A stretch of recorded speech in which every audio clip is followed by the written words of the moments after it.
देखो, अब हम करने जा रहे हैं some important items of the payment side.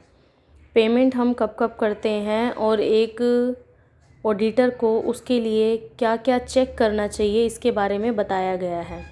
जैसे फर्स्ट पॉइंट है कैश परचेज़। कैश परचेज़ यानी कि कहते हैं जब भी आप किसी गुड्स को कैश में परचेज़ करते हो तो कैश में परचेज़ करते हुए आप जो पेमेंट करते हो उसके बदले में सेलर आपको एक स्लिप देता है। उस स्लिप को वेरीफाई करेगा एक ऑडिटर। तो अगर आपने उस माल को ले लिया है तो उसके लिए गुड्स रिसीव्ड नोटबुक चेक करोगे और सारा माल आपको रिसीव हुआ या नहीं हुआ इसकी ऑथेंटिसिटी को चेक करने के लिए ऑडिटर आपके पास आएगा और कैश मेमो से उसका मैच करेगा।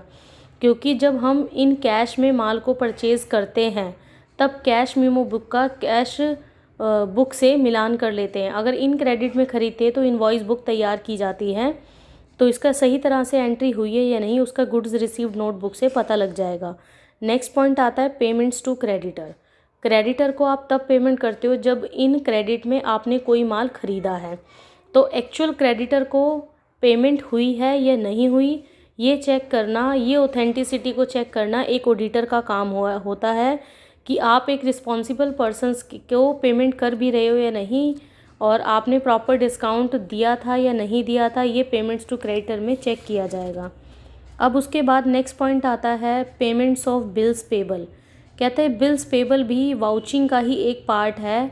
इसमें ये होता है कि आपने जो उस बिल की अमाउंट है और उसकी ड्यू डेट है ये चेक करनी है एक ऑडिटर ने, और ऑडिटर ने ये चेक करना है कि उस बिल का भुगतान करने पर प्राप्त रसीद से कैश बुक से मिलान हुआ है या नहीं हुआ। मान लो आपने उस बिल की पेमेंट चेक से की है तो चेक से की है तो बैंक पासबुक से उसकी मैचिंग करोगे। फिर आपने ये चेक करना है कि उस बिल की पेमेंट ड्यू डेट से पहले तो नहीं कर दी। अगर आपने उस बिल की पेमेंट ड्यू डेट से पहले कर दी है तो आपने उसकी रिबेट चेक करोगे। नेक्स्ट पॉइंट आता है purchase of land and building. देखो, लैंड एंड बिल्डिंग आप दो तरीके से परचेज़ करते हो। एक तो फ्री होल्ड, फ्री होल्ड मतलब आपका प्रॉपर राइट हो गया उस प्रॉपर्टी के ऊपर। एक होता है लीज़। लीज़ मतलब कुछ टाइम के बाद आपने रेंट दे दिया, उतने टाइम आप उस प्रॉपर्टी पर आपका राइट है, उसके बाद ओनर का हो जाएगा। अब ऑडिटर को इस लैंड एंड बिल्डिंग की वाउचिंग करते हुए एक डीड देखनी है कि वो डीड कौन सी थी, क्या कॉन्ट्रैक्ट था जिसके बिहाफ पर वो लैंड एंड बिल्डिंग परचेज़ की गई थी। सेल्स डीड चेक करेगा, लीज डीड चेक करेगा, ऑथराइज पर्सन्स को चेक करेगा।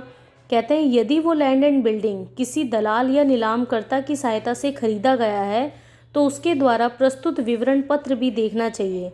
अब ब्रोकर्स जो हैं, लीगली आप एक लॉयर को ले लेते हो, लॉयर एक स्टेटमेंट फॉर्म तैयार करता है। उस स्टेटमेंट फॉर्म में सारी टर्म्स एंड कंडीशंस लिखी होती है। फिर उसके बाद एक ऑडिटर ये चेक करेगा कि उस लैंड एंड बिल्डिंग को क्या कौन सा खर्चा माना गया है, उसको कैपिटल एक्सपेंडिचर में लिखा गया है या रेवेन्यू एक्सपेंडिचर में लिखा गया है, उसकी पेमेंट कैश से हुई है या चेक से हुई है, तो कैश बुक और पासबुक से उसकी मैच कर लेगा।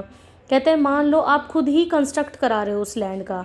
अब कंस्ट्रक्टर करवा रहे हो तो कॉन्ट्रैक्टर के साथ क्या डील फाइनल हुई थी, क्या कॉन्ट्रैक्ट था, आपका 100% वो बिल्डिंग बनकर तैयार हुई या नहीं, इसका पता आपको आर्किटेक्ट सर्टिफिकेट से लगेगा। जो आर्किटेक्ट सर्टिफिकेट या सर्वेयर है वो ये वेरीफाई करते हैं कि उस बिल्डिंग का जो काम है वो कॉन्ट्रैक्टर ने फाइनली कंप्लीट किया है या नहीं किया। उसके हिसाब से कॉन्ट्रैक्टी कॉन्ट्रैक्टर को पेमेंट कर देता है। तो इन सब चीज़ों को ध्यान में रखना बहुत ज़्यादा ज़रूरी है। अब नेक्स्ट आता है आपका purchase of plant and machinery. कहते हैं कि प्लांट एंड मशीनरी के परचेज़ के कंसिडरेशन में भुगतान की गई राशि का जो प्रमाणन है वो विक्रेता से प्राप्त बीजक और उसकी रसीद से करना चाहिए। ऑडिटर को ये भी देखना चाहिए कि ये सभी एक्सपेंडिचर फिक्स्ड हैं या कैपिटल हैं या किसी ऑथराइज पर्सन से ऑथराइज्ड है या नहीं। यदि इनका क्रय नीलाम द्वारा हुआ है तो हमें ऑक्शनर नोट को देखना चाहिए। मशीन को लाने और संस्था तक लाने के सभी व्यय आपके पूंजीगत व्यय समझे जाते हैं। इनकी जांच प्राप्त रसीदों से करनी चाहिए। यदि रसीद हायर परचेज सिस्टम पर हुई है तो आपने इंस्टॉलमेंट पर वो चेक करना है कि आपका कैश बुक और मशीनरी अकाउंट आपस में मैच कर रहा है या नहीं।